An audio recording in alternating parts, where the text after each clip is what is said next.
जीजियों मना नहीं, मेरे भाई पशुपतिनाथ का व्रत करें मना नहीं, मेरी बेटी बेटा पशुपतिनाथ का व्रत करें, पर उस व्रत का नियम तुम्हारी जिंदगी में होना चाहिए कि हमें उस व्रत में दूसरे के घर का पानी नहीं पीना, हमें उस व्रत में दूसरे के घर का भोजन नहीं करना, हमें उस व्रत में अपना घर में बना हुआ, बाजार का नहीं, अपने घर में बना हुआ भले इतना सा आटे का हलवा हो, चाहे पंजेरी हो, मीठा चावल हो, खीर हो, जो कुछ भी बनाऊंगी मैं अपने घर में मेरे बाबा के लिए बनाऊंगी। अपने घर का बना हुआ लेकर जाना है, भले इतना सा ले जाओ, उसके 3 हिस्से कर लो, पर अपने घर का लेकर जाओ। हमें पशुपति व्रत है हमारा, हमें किसी के घर का पानी नहीं पीना है। हमारा पशुपति व्रत है, हमें किसी के घर का भोजन नहीं करना है। हमारा पशुपति व्रत है, हम जिस मंदिर में पहला व्रत करें 5 व्रत हमारे उसी मंदिर में हो, भले हम कहीं पर चले जाएं बाद में आए तब करें, पर पशुपति व्रत उस जगह पर हो जहां हमारा पहला व्रत हुआ है। अब आज के जमाने में लोगों ने पशुपति व्रत को भी ऐसा ढोंग और प्रपंच बता दिया कि पशुपतिनाथ का व्रत ऐसे करना, सुबह से उठकर कहीं पवित्र नदी में स्नान करने के लिए पहुंच जाना, फिर वहां से आना, फिर ये करना, फिर वहां से आना, फिर ऐसा करना, फिर वहां से आना, वो करना ना। जैसा तुम सहज रहते हो, जैसे तुम निर्मल रहते हो, भोले स्वभाव से, सरल स्वभाव से, अच्छे स्वभाव से, बिना दिखावे के, बिना ढोंग के, बिना प्रपंच के, बिना किसी काम के, अर्थात तुम्हारे पास में अगर फूल हो तो वो चढ़ा दो, नहीं है हमें किसी से नहीं मांगना, हमें मांगना भी नहीं और किसी की पेड़ से हमें तोड़ के लाना भी नहीं। अपने बगीचे में लगाए मांग लो, अपने बगीचे का है तोड़ लो, अगर नहीं बगीचे में 10 रुपए 5 रुपए तुम्हारे पास में है तो बाजार से खरीद कर चढ़ाओ, और किसी के पेड़ से तोड़कर नहीं चलाऊंगी। मेरे को मेरे बाबा ने जो दिया है उसकी जगह में चावल चढ़ा दूंगी, पर मैं दूसरे के यहाँ का नहीं चढ़ाऊंगी। मेरा खुद का जो मेरे बाबा ने दिया है, और आज अगर कम दिया है तो एक दिन मेरा बाबा मुझे छप्पर फाड़ कर भी दे। ढोंग प्रपंच में अपनी जिंदगी नहीं जीना, दिखावे में अपनी जिंदगी नहीं जीना, दिखावे से परे होकर अपने जीवन को जीना, दिखावे से परे होकर।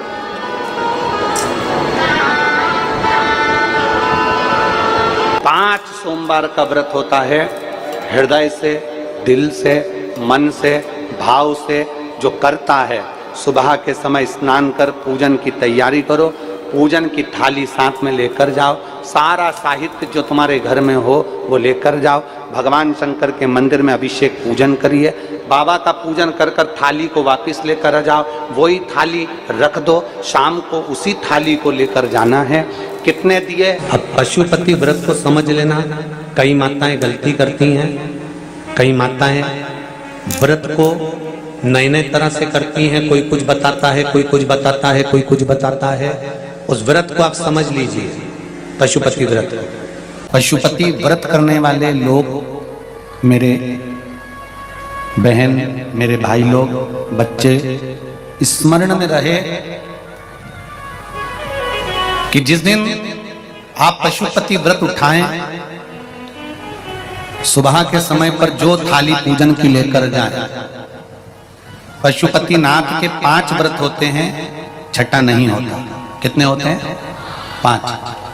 पहले व्रत में थाली लेकर जब सुबह के समय पूजन करने मंदिर जाएं, अभिषेक पूजन कर कर बाबा से विनती कर कर आए, वही थाली में सामान उतना लेकर जाना कि शाम की पूजन भी हो जाए।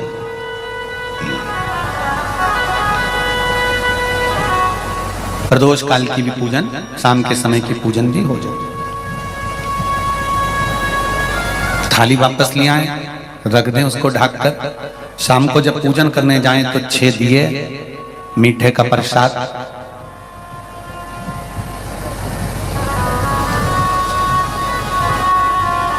पति पत्नी अगर दोनों पशुपति व्रत कर रहे हैं तो दोनों की थाली अलग जाना चाहिए, दोनों का प्रसाद अलग जाना चाहिए।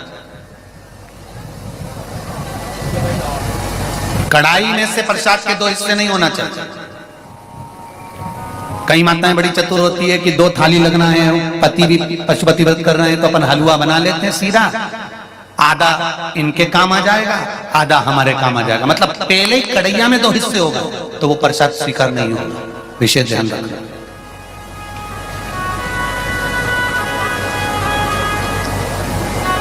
फिर पत्नी अपने पूजन के लिए हलवा बना ले, सीरा बना ले, पति अपने प्रसाद के लिए खीर बनवा ले, या कोई दूसरा मीठा कुछ बनाना हो तो वो बना लो। पर जो प्रसाद कढ़ैया में अगर सीरा बनाया है, हलवा बनाया है या खीर बनाई है, तो ये हिसाब से नहीं बनना चाहिए कि इनके भी काम आ जाएगी और अपने भी काम आ जाएगी, तो मतलब प्रसाद के 2 हिस्से आपने उसी समय पर कर दिए, तो वो व्रत की स्वीकृति नहीं है। इसका विशेष ध्यान दें।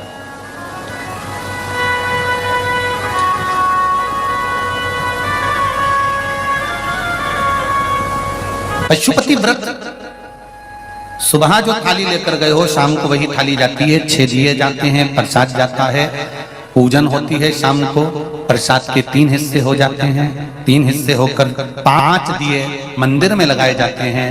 पहला जब व्रत रहे तो बाबा से बेलपत्र चढ़ाते समय विनती करी जाती है प्रदोष काल में शाम के समय कि बाबा मैंने ये पशुपति व्रत उठाया है, इस कार्य के लिए कर रही हूं, आपके बल पर है और आपको ही करना है। बाबा से निवेदन कर कर, विनती कर कर, दिया साथ में लेकर, प्रसाद के 2 हिस्से मंदिर में छोड़कर 1 हिस्सा लेकर घर की ओर चलना है। घर में प्रवेश करते समय राइट हैंड में सीधे हाथ की ओर बैठकर दिया लगाना है। चाहे तुम्हारा मुख दरवाजे की ओर हो, चाहे बाहर की ओर हो, पर प्रयास करा करो जब दरवाजे का दिया लगे राइट हैंड का, तो मुख दरवाजे की ओर हो। सीधे हाथ की ओर दिया लगाओ आराम से बैठकर। दिया लगाते समय बाबा से विनती करो, बाबा मेरा ये कार्य है, आपको सफल करना है। दिया लगाकर अंदर प्रवेश कर जाओ। भोजन करने से पहले जो प्रसाद आप 1 हिस्सा लेकर आए हो, वो प्रसाद का हिस्सा पूरा खाइए, उसमें से किसी को देना नहीं है। केवल आप व्रत कर रही हैं तो उसका हिस्सा आपको ही। भोजन के पहले उस मीठे का प्रसाद खाओ, इसके बाद में जो भी घर में भोजन बना हो उसको प्रेम से आनंद के साथ पाइए और बाबा का व्रत करो। 5वां व्रत अगर बीच में कोई रजस्वला धर्म आ जाए, कोई काम आ जाए, तो उपवास तो करना पड़ेगा। एक समय फलहार करो, एक समय भोजन करो, व्रत करो, पर पूजन भले मत करो, तो वो व्रत गिनती में नहीं आएगा। गिनती में वही व्रत आएगा जो आपने शिव मंदिर में जाकर पूजन करी है। पशुपति नाथ का व्रत वैसे तो मंदिर के अंदर ही करना चाहिए, मंदिर पर ही होना चाहिए, पर साउथ में, दक्षिण में अगर मंदिर के अंदर नहीं जाने देते तो बेलपत्री के वृक्ष के नीचे करें। बेलपत्री के वृक्ष के नीचे भी नहीं करने देते तो फिर घर में करें। पर एक बात का स्मरण रहे, घर में करने पर उतना फल नहीं मिलता जितना मंदिर में जाकर करने पर प्राप्त होता है। ध्यान रखना, मंदिर में जाकर जब 5वां व्रत पूर्ण हो, बीच में अगर गैप दिया जाए तो 5वां जो व्रत होगा आपका, उस 5वें व्रत में भगवान को कुछ भी पूजन करने के बाद 108 चीजें, या तो बेलपत्र या पंखड़ी फूल की या चावल का दाना, मूंग का दाना, जो भी आप बाबा को समर्पित कर सकते हो, कुछ बाबा को 108 दाने समर्पित कर दो, या बेलपत्र समर्पित कर दो, या पुष्प समर्पित कर दो। श्रीफल 11 रुपए रखकर बाबा को विनय करो, बाबा आज मेरा व्रत पूर्ण हो रहा है, आप मनोकामना पूर्ण करना। जी, अगर दिल से पशुपति व्रत करा है तो ये निश्चित है 5 व्रत तक इंतजार नहीं करना पड़ेगा, 2-3 व्रत में ही मेरा बाबा कार्य पूर्ण कर दे। 5वां व्रत पूर्ण हो, बाबा को विनती कर कर वैसे की वैसे दिया लगाकर, श्रीफल 11 रुपए रखकर वापिस अपने घर आ जाओ। एक दिया प्रज्वलित कर कर अंदर प्रवेश करो, फिर वापिस भोजन ग्रहण करो। उससे पहले प्रसाद पाइए, बाबा का गुणगान गाइए। प्रयास करना पशुपति व्रत जिस दिन रहे उस दिन श्री शिवाय नमस्तुभ्यम। मंदिर में भी अगर पूजन कर रहे हो तो श्री शिवाय नमस्तुभ्यम या पंचाक्षर नमः शिवाय या षडाक्षर ओम नमः शिवाय मंत्र का स्मरण करते रहे। शिव की पूजन करो, आराधना दिल से निवेदन करो। शिवाय नमस्तुभ्यम, हर हर महादेव। दोस्तों, तो आज का वीडियो जैसे कि गुरुजी ने बताया पशुपतिनाथ व्रत करने की विधि, क्या क्या नियम करना चाहिए, क्या क्या नहीं करना चाहिए।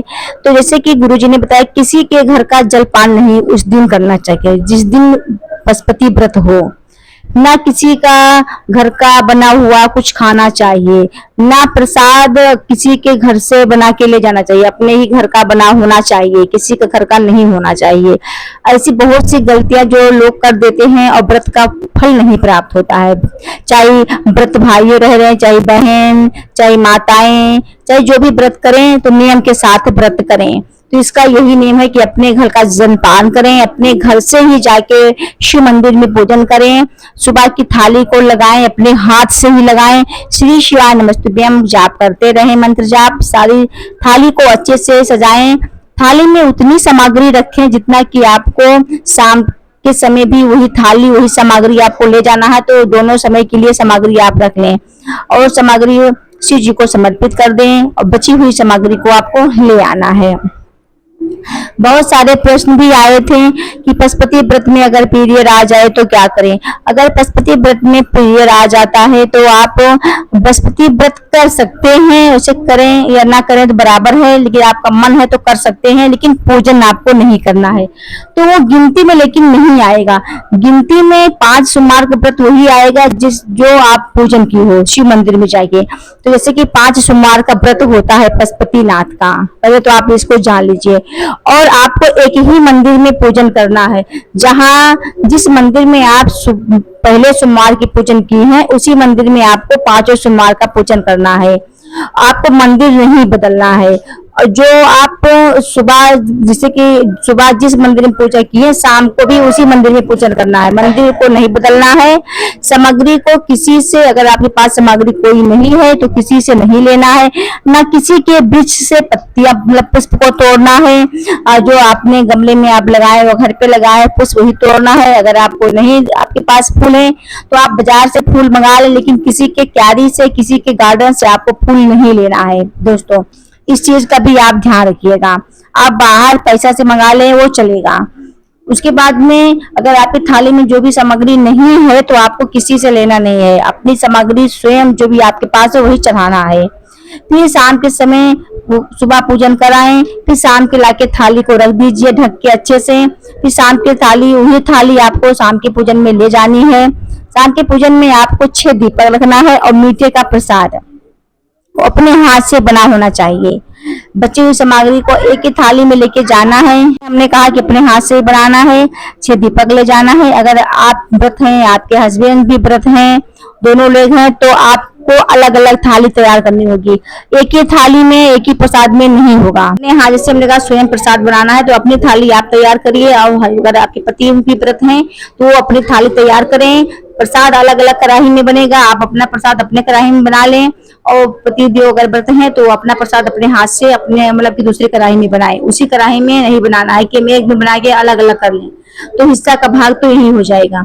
तो स्वयं अपने अपने हाथ से सबको अलग अलग प्रसाद बनाना है, अलग अलग थाली लेकर पूजन करने शिव मंदिर में जाना है। इस चीज का भी ध्यान रखिएगा क्योंकि बहुत लोग गलती कर देते हैं। आपको जाके शिवलिंग पे अच्छे से पूजन वगैरह करना, जैसे आप सुबह पूजन किए थे उसी तरह आपको शाम को पूजन करना है। जितने भी सामग्री बची हुई बचा के लाएं, सारी सामग्री को समर्पित कर देना है। अपनी भी जो भी मनोकामना उसको बोलते हुए, और प्रसाद का 3 हिस्सा मंदिर में कर लेना है, 2 हिस्सा आपको वहीं पे रख देना है मंदिर में ही, तीसरा हिस्सा आपको अपने लिए लेके आना है। लेकिन आपको तीनों आपको नीचे रखना है क्योंकि बहुत लोग थाली में रखे रहते हैं, नहीं आपको तीनों रखना है। और 5-6 दीपक ले गए हैं, उन 6 दीपक को आपको नीचे उतार देना है और नीचे थोड़ा सा चावल का आसन दे के रखना है। अगर आपके पास पुष्प है तो थोड़ा सा पुष्प रख लीजिएगा। और 5 दीपक को 6 दीपक को आपको उतार देना है, 5 दीपक वहीं प्रज्वलित कर देना है। 6ठा दीपक आपको जलाना नहीं है। बहुत लोग कमेंट आया था, मैं इसमें कमेंट का भी बता दे रही हूँ उत्तर कि मैं जैसे 6ठा दीपक जल गया तो क्या करूँ, घर से लेके दूसरा 5वां जला दूं, वहां जला दूं चौखट पर, तो ऐसा नहीं होता। तो आपका व्रत ये अधूरा माना जाएगा, पूरा नहीं हुआ, पूर्ण व्रत नहीं हुआ। आप फिर इसके लिए दूसरा व्रत कर सकते हैं, ये गिनती में नहीं आएगा। तो आप ध्यान से 5 दीपक प्रज्वलित कर दें। पूजा संपन्न होने के बाद में जो तीसरा हिस्सा है उसको अपने थाली में रख लें, जो 6ठा दीपक है उसको अपने थाली में रख लें, थाली को ढक लीजिए और अपने घर के लिए रवाना हो जाइए। फिर भगवान भोले बाबा को प्रणाम करिए। उसके बाद अपने जब घर पे आए तो अपने दाहिने सब करके दाहिने साइड जो अपना हाथ है उसी पे आपको दीपक जलाना है। जो 6ठा दिया लेके आई हैं, नीचे थोड़ा फूल का आसन दे दें, उसके ऊपर एक घी का दीपक रख दें और जला दें। जो भी आपकी कामना है उसको बोलते हुए महादेव से आप इतना ध्यान रखें, दिया जब जलाने आप बैठे नीचे जब मुख द्वार पे अपने, तो आपका जो मुख है ना वो अपने घर के अंदर की तरफ होना चाहिए और जो आपकी कामना है उसको वहां पे महादेव से कह देना है, फिर दिया को प्रज्वलित कर देना है, हे महादेव मेरी जो कामना है उसको आप पूरा करना। उसके बाद में आपको अंदर घुसना है। अंदर घुसने पे आपको जो प्रसाद लेके आए हैं बस पहले उस प्रसाद को ग्रहण करना, उसके बाद आपको खाना खाना है। और फिर उस प्रसाद में से किसी को नहीं देना है, न बच्चे न पति, किसी को भी नहीं देना है, सिर्फ स्वयं खाना है। खाने के बाद में उसके बाद कुछ भी आपको जो ग्रहण करना हो, खाना वगैरह खाना हो, उसके बाद खाइएगा। खाने में लहसुन प्याज नहीं होना चाहिए, शुद्ध सात्विक भोजन होना चाहिए। फ्रेंड्स वीडियो अच्छा लगा हो तो लाइक कमेंट शेयर कर दीजिए। चैनल पे नए आए हैं तो चैनल को सब्सक्राइब कर लें, जिससे कि वीडियो का नोटिफिकेशन आप तक पहुंच सके। फ्रेंड्स ज्यादा से ज्यादा आप लोग शेयर करिएगा। आपका जो एक कमेंट है ना वो हमारे लिए बहुत ही महत्वपूर्ण और हमें प्रभावित करता है। हमारा भी मन भी करता है मैं आप लोगों तक को वीडियो पहुंचाऊं जो आपके लिए उपयोगी हो, आप उपाय को कर सकें। पशुपतिनाथ व्रत जो है ना अपने में बहुत ही चमत्कारी व्रत है। अगर एक विश्वास के साथ, श्रद्धा के साथ आप व्रत करते हैं तो महादेव अपनी बेटी की मनोकामना जरूर पूरा करेंगे, अपने भाई की मनोकामना, अपने बेटे की मनोकामना जरूर पूरा करेंगे। फ्रेंड्स ऐसे आप लोग हमारे चैनल से जुड़े रहिएगा, ढेर सारा प्यार करते रहिएगा। फिर मिलते हैं नए उपाय के साथ नए वीडियो में। तब तक के लिए श्री शिवाय नमस्तुभ्यम, हर हर महादेव।